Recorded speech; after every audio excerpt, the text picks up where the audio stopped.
Starting system. Second മൊഡ്യൂളിൽ നമ്മൾ രണ്ട് സെക്ഷനായിട്ടാണ് തിരിച്ചേക്കുന്നതെന്ന് പറഞ്ഞു. First one charging system, second one starting system. അതായത് ചാർജിങ് സിസ്റ്റത്തിൻ്റെ അത് നമ്മൾ ഡൈനാമോയും ഓൾട്ടർനേറ്ററിനെ പറ്റി പഠിച്ചു. ഇനി സ്റ്റാർട്ടിംഗ് സിസ്റ്റത്തിൻ്റെ അത് മോട്ടർ, അതുപോലെ തന്നെ അതിൻ്റെ ക്യാരക്ടറിസ്റ്റിക്സ്, പിന്നെ ഡ്രൈവ്സ്, അതിനെ പറ്റിയാണ് ഡീറ്റെയിൽ ആയിട്ട് നോക്കുന്നത്. അപ്പോൾ ഒരു സ്റ്റാർട്ടിംഗ് സിസ്റ്റത്തിൽ ബേസിക്കായിട്ട് എന്തൊക്കെ കാണും? ആ സ്കീമാറ്റിക് ഡയഗ്രാം ഒന്ന് നോക്കുക. അതിനകത്ത് ഇഗ്നിഷൻ സ്വിച്ച് ഉണ്ട്, ബാറ്ററി, പിന്നെ നമ്മുടെ ഇഗ്നിഷൻ സ്വിച്ചിനോടെയാണ് കീ വരുന്നത്, പിന്നെ ഒരു സേഫ്റ്റി സ്വിച്ച്, റിലേ, സ്റ്റാർട്ടർ, അതുപോലെ തന്നെ ഡ്രൈവ് ഗിയറിൽ നിന്ന് ഫ്ലൈ വീലിനെ കറക്കുന്നു. അതാണ് സ്റ്റാർട്ടർ സിസ്റ്റത്തിൽ ചെയ്യുന്നത്. അപ്പോൾ അതിൻ്റെ ഡീറ്റെയിൽ ആയിട്ട് ഓരോന്നും നമ്മൾ നോക്കാം. ബാറ്ററി എന്ത് ചെയ്യുന്നു? Provides the current to turn the starter, മോട്ടറിനെ കറക്കാനായിട്ടുള്ള കറണ്ട് നമ്മൾ ബാറ്ററി എടുക്കുന്നു. ഫ്യൂസ് പ്രൊട്ടക്ട് ചെയ്യുന്നു, സർക്യൂട്ടിനെ പ്രൊട്ടക്ട് ചെയ്യുന്നു. ഇഗ്നിഷൻ സ്വിച്ച് എന്ന് പറഞ്ഞാൽ ക്ലോസ് ചെയ്യുന്നു, സർക്യൂട്ടിനെ ക്ലോസ് ചെയ്യുന്നു. റിലേ ചെറിയ കറണ്ടാക്കി മാറ്റാനായിട്ട് ഉപയോഗിക്കുന്നു, കൺട്രോൾ ചെയ്യാൻ പറ്റുന്നു കറണ്ടിനെ. ന്യൂട്രൽ സേഫ്റ്റി സ്വിച്ച് എന്ന് പറഞ്ഞാൽ നമ്മൾ ന്യൂട്രൽ ഉള്ളപ്പോൾ സ്റ്റാർട്ട് ആകുന്നത്, അതുപോലെ തന്നെ പാർക്കിലാണോ എന്ന് നോക്കിയിട്ട് സ്റ്റാർട്ട് ആകുന്നതൊക്കെയാണ് ന്യൂട്രൽ സേഫ്റ്റി സ്വിച്ച് എന്ന് ഉദ്ദേശിക്കുന്നത്.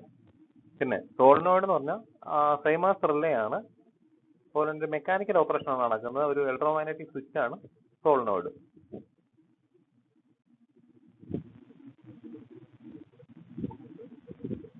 എന്നിട്ട് സ്റ്റാർട്ടർ മോട്ടറാണ് pinion gear to ring gear. ആ റിംഗ് ഗിയർ എന്ന് പറഞ്ഞാൽ ഫ്ലൈ വീലിലോ അല്ലെങ്കിൽ ടോർക്ക് കൺവേർട്ടറിലോ ആയിരിക്കും ഉണ്ടാവുക. ഒരു പിനിയൻ ഗിയർ ആണ് സ്റ്റാർട്ടർ മോട്ടറിലുണ്ടെങ്കിൽ അത് അപ്പുറത്തെ റിംഗ് ഗിയറുമായിട്ട് മെഷ് ആകുന്നു. To start an internal combustion engine, the frame has to be rotated at a certain minimum speed, which is about 100 rpm in case of automotive engine. Achieving this minimum speed depends upon the following factors. അതായത് ഒരു internal combustion engine നിങ്ങൾക്ക് rotate ചെയ്യിക്കണമെങ്കിൽ ഒരു minimum speed rotate ചെയ്യിക്കണമെങ്കിൽ, അത് normal automatic engines ഒക്കെയാണ് 100 rpm rotate ചെയ്യാൻ വേണ്ടിയിട്ട് നിങ്ങൾക്ക് following ആയിട്ടുള്ള ഫാക്ടേഴ്സ് ഡിപ്പെൻഡ് ചെയ്യും, അല്ലെങ്കിൽ അതിനെ ഡിപ്പെൻഡ് ചെയ്തിരിക്കും. കാർ എഞ്ചിൻസിനാണ്, അല്ലെങ്കിൽ കാർ അങ്ങനത്തെ ബൈക്ക് പോലുള്ള കാര്യങ്ങൾക്കൊക്കെയാണ് 12 വോൾട്ടും, അതുപോലെ തന്നെ ഹെവിയർ വെഹിക്കിൾസിനാണെങ്കിൽ 24 വോൾട്ടും ആണ് ആവശ്യം, റേറ്റഡ് വോൾട്ടേജ്. അതുപോലെ തന്നെ യൂഷ്വലി ടെമ്പറേച്ചർ റേഞ്ച് ഏതായിരിക്കും എന്ന് ചോദിച്ചാൽ ലോവസ്റ്റ് വരുന്നത് ഒരു -18 to -25 ഡിഗ്രി സെൽഷ്യസ് ആയിരിക്കും ലൈറ്റ് മോട്ടോർ വെഹിക്കിളിന്. അതുപോലെ തന്നെ -15 ഡിഗ്രി to -20 ഡിഗ്രി സെൽഷ്യസ് ആയിരിക്കും ട്രാൻസ്പോർട്ട് വെഹിക്കിൾസിന്. അതുപോലെ തന്നെ ടോർക്ക് ആവശ്യത്തിന് ഉണ്ടായിരിക്കണം, എങ്കിലേ നമുക്ക് അതിനെ ക്രാങ്ക് ചെയ്യാൻ പറ്റുള്ളൂ. പിന്നെ മിനിമം ക്രാങ്കിങ് സ്പീഡ് അച്ചീവ് ചെയ്യാൻ പറ്റണം മോട്ടറിന്. പിന്നെ ബാറ്ററി പ്രോപ്പർ ആയിരിക്കണം. പിന്നെ വോൾട്ടേജ് ഡ്രോപ്പ്, ബാറ്ററിയിൽ നിന്ന് സ്റ്റാർട്ടർ മോട്ടറിലോട് എടുക്കുമ്പോൾ വോൾട്ടേജ് ഡ്രോപ്പും ഒരു റേഞ്ചിനുള്ളിൽ നിന്നിരിക്കണം. പിന്നെ സ്റ്റാർട്ടിംഗ് മോട്ടറിന്റെ ക്യാരക്ടറിസ്റ്റിക്സ്, ഇത്തരം കാര്യങ്ങളൊക്കെ ഡിപ്പെൻഡ് ചെയ്തിരിക്കും സ്റ്റാർട്ടിംഗ് സിസ്റ്റം എത്ര പെർഫെക്റ്റ് ആയിട്ട് വർക്ക് ചെയ്യുന്നു എന്നുള്ള കാര്യങ്ങൾ.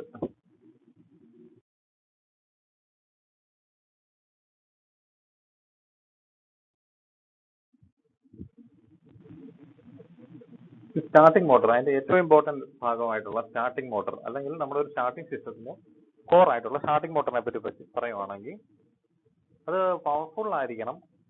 എഞ്ചിൻ സ്പീഡ്, അതായത് ഏകദേശം പ്രോപ്പർ എയർ ഫ്യൂൽ മിക്സർ കിട്ടാൻ വേണ്ടിയിട്ടുള്ളത്ര സ്പീഡ് അച്ചീവ് ചെയ്യാൻ പറ്റണം. അപ്പം പവർഫുൾ ആയിരിക്കണം മോട്ടർ. അതുപോലെ തന്നെ വെരി ഹൈ ടോർക്ക് ആയിരിക്കണം.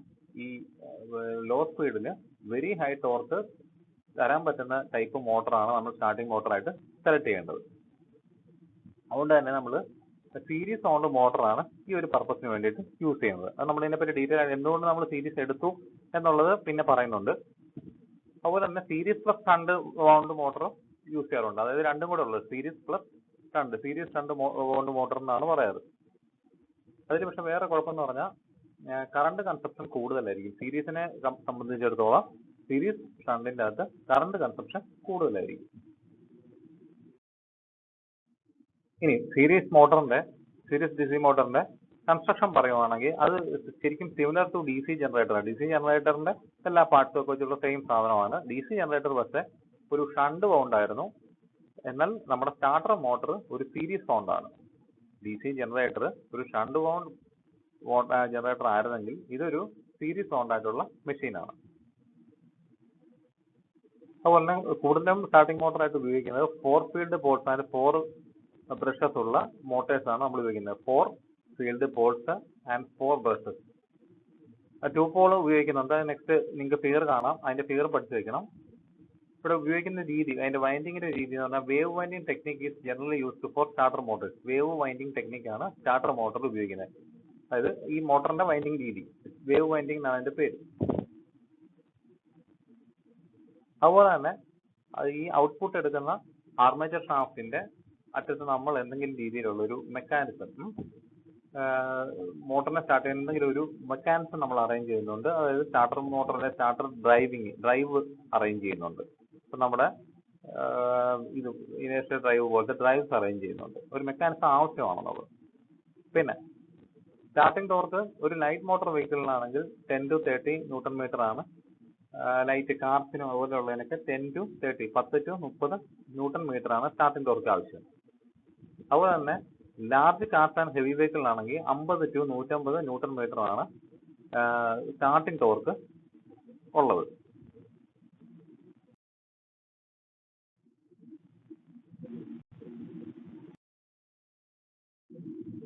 യൂഷ്വലി അതിൽ ഡ്രോ ചെയ്യുന്ന കറണ്ട് എന്ന് പറഞ്ഞാൽ സ്റ്റാർട്ടർ മോട്ടോർ വലിക്കുന്ന കറണ്ട് എന്ന് പറഞ്ഞാൽ 500 ആംപിയേഴ്സോളം അത്രത്തോളം ഹൈ ആണ് സ്റ്റാർട്ടർ മോട്ടോർ വലിക്കുന്നത്.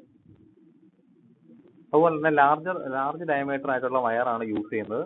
പിന്നെ കോപ്പർ വയറാണ് യൂസ് ചെയ്യുന്നത്. അതിന്റെ നമ്മുടെ റെസിസ്റ്റൻസ് ഒക്കെ കുറയ്ക്കാൻ വേണ്ടിയിട്ട് കോപ്പർ വയറാണ് യൂസ് ചെയ്യുന്നത്. ലാർജ് ഡയമീറ്റർ ആണ്.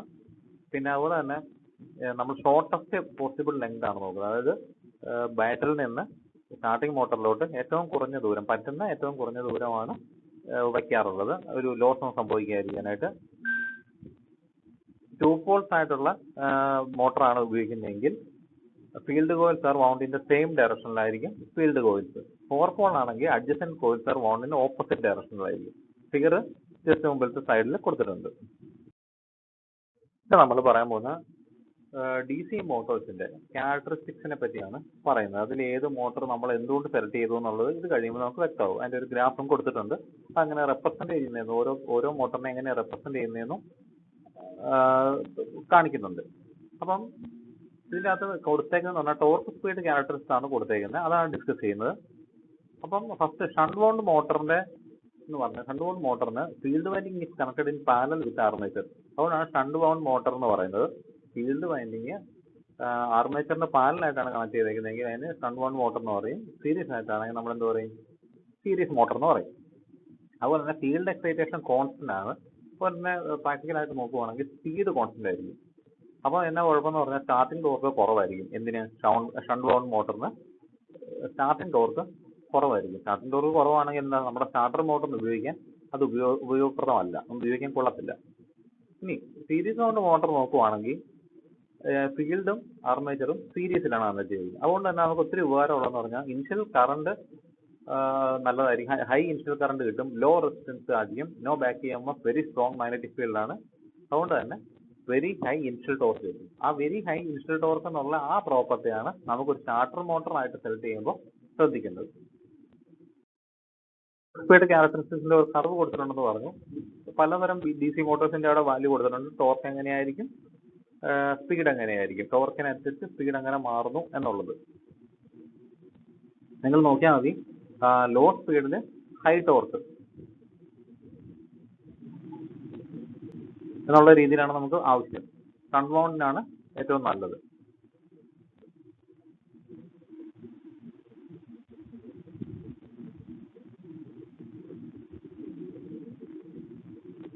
ഓരോന്നും റെപ്രസെന്റ് ചെയ്തേക്കുന്നതാണ് അവിടെ കൊടുത്തേക്കുന്നത്.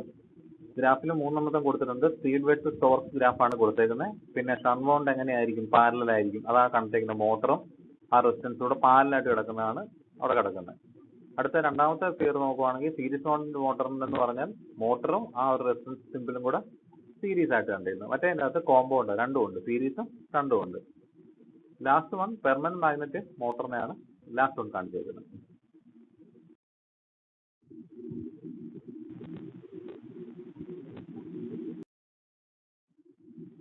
In compound wound motor, field windings are combination of series and shunt type. ഇതിൽ രണ്ടിന്റെയും കുറെ ക്യാരക്ടറിസ്റ്റിക്സ് വരുന്നുണ്ട്. അതായത് ഷണ്ട് വൗണ്ട് മോട്ടറിനോട് കമ്പയറബിളും ആണ്. അതുപോലെ തന്നെ സീരീസിന്റെ കുറച്ച് പ്രോപ്പർട്ടീസ് കയറിയും വരുന്നുണ്ട്. ലോ ഇന്റേണൽ റെസിസ്റ്റൻസ് എന്നുള്ള പ്രോപ്പർട്ടി നമുക്ക് കിട്ടുന്നുമുണ്ട്. പിന്നെ ഉപകാരം എന്ന് പറഞ്ഞാൽ lighter weight and smaller size ആയിരിക്കും.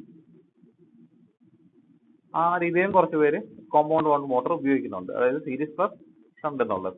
കൂടുതലായിട്ട് ഉപയോഗിക്കുന്നത് സീരീസ് വൗണ്ട്. പിന്നെ ബിഗർ ആയിട്ടുള്ള എഞ്ചിൻസിൽ പെർമനന്റ് മാഗ്നറ്റ് മോട്ടോഴ്സ് ഉണ്ട്. നമ്മൾ നേരത്തെ റെപ്രസെന്റ് ചെയ്ത് കാണിച്ചിരിക്കുന്നു. ബിഗർ ആയിട്ടുള്ള എഞ്ചിൻസിൽ പെർമനന്റ് മാഗ്നറ്റ് മോട്ടോഴ്സും ഉപയോഗിക്കുന്നുണ്ട്. ഒരു 3 ലിറ്റർ എഫ് എഞ്ചിന് 1.7 കിലോ വാട്ടോളം പവർ ഔട്ട്പുട്ട് ഉള്ള ഒരു മോട്ടോർ ഉപയോഗിക്കേണ്ടി വരും. അതുപോലെ തന്നെ ഏകദേശം